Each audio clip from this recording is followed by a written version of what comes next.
नमस्कार, आकाशवाणी देहरादून से प्रस्तुत है प्रादेशिक समाचार। प्रधानमंत्री नरेंद्र मोदी ने कहा है कि सरकार की सर्वोच्च प्राथमिकता जनजातीय समुदायों के लिए शिक्षा, उपचार और रोजगार रही है। पीएम स्वनिधि में उत्तराखंड ने हासिल किया 100% लक्ष्य। राज्यपाल गुरमीत सिंह ने जनजातीय समाज से वन संपदा के संरक्षण और जलवायु परिवर्तन के प्रति उनके दृष्टिकोण से प्रेरणा लेने का आग्रह किया।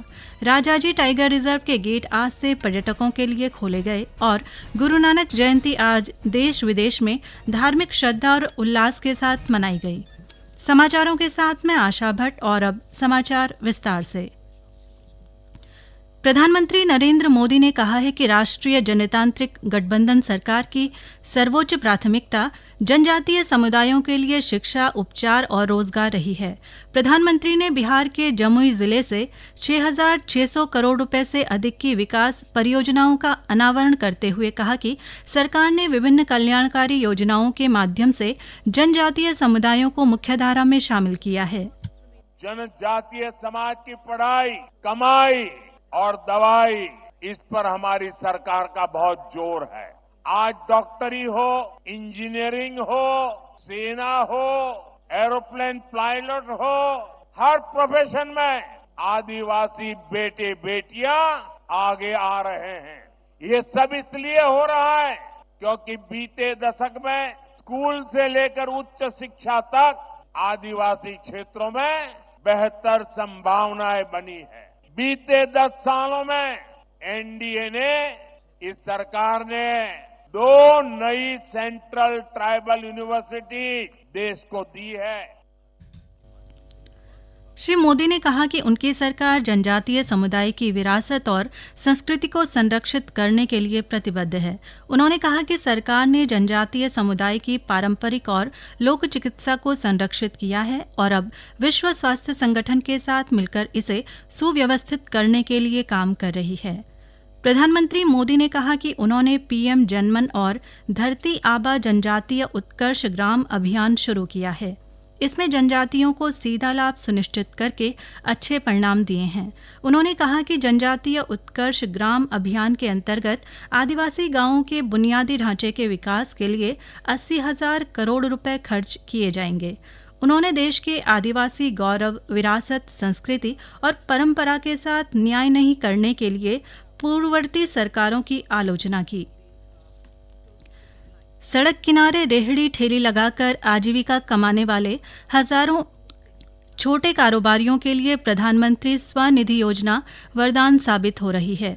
इस योजना के तहत उत्तराखंड ने 100% लक्ष्य को प्राप्त करते हुए 40,000 से अधिक छोटे व्यापारियों को कारोबार के लिए वित्तीय सहायता प्रदान की है।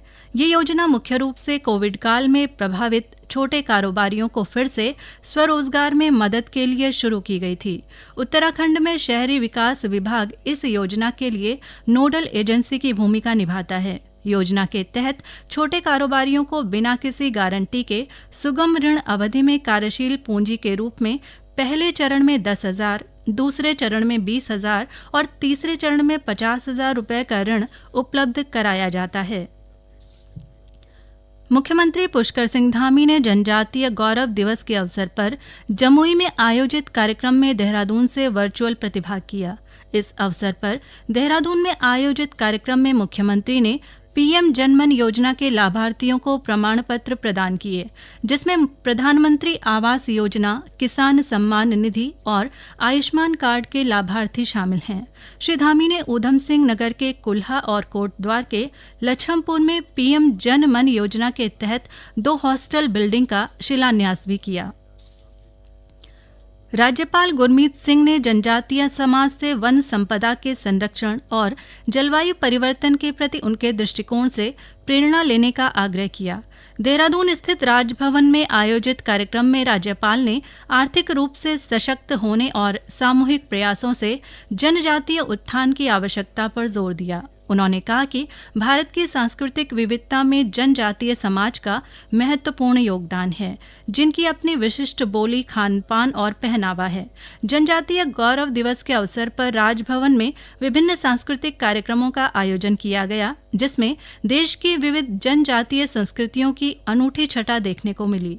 इस कार्यक्रम में प्रदेश के जौनसारी और भोटिया जनजाति के लोगों के साथ ही अरुणाचल प्रदेश, झारखंड, त्रिपुरा और नागालैंड की जनजातियों ने अपनी सांस्कृतिक प्रस्तुतियों के माध्यम से अपनी समृद्ध परंपराओं और लोक नृत्य का मनमोहक प्रदर्शन किया।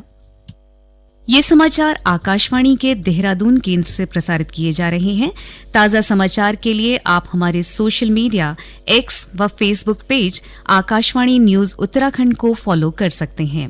साथ ही ये समाचार हमारे YouTube channel Akashvani news Uttarakhand पर भी उपलब्ध हैं। राजाजी टाइगर रिजर्व आज से पर्यटकों के लिए खोल दिया गया है। रिजर्व के चीला, मोतीचूर, रानीपुर, मोहंड और आशारोड़ी रेंज में पर्यटक वन्यजीवों का दीदार कर सकेंगे। रिजर्व के वार्डन हरीश नेगी ने बताया कि इस बार जंगल सफारी को लेकर सभी काफी उत्साहित हैं। इसके लिए जंगल सफारी कराने वाले वाहन चालकों को प्रशिक्षण दिया गया है। गौरतलब है कि टाइगर रिजर्व में हाथी, तेंदुए और हिरण समेत कई अन्य जानवरों को देखने के लिए बड़ी संख्या में पर्यटक पहुंचते हैं।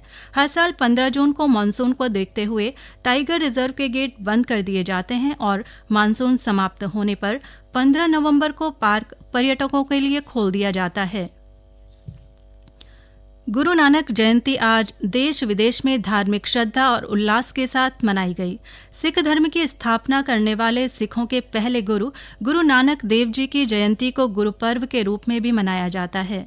राजधानी देहरादून, नैनीताल, चंपावत और ऊधम सिंह नगर सहित राज्य के अन्य हिस्सों में भी गुरु पर्व पूरी श्रद्धा और हर्षोल्लास के साथ मनाया गया।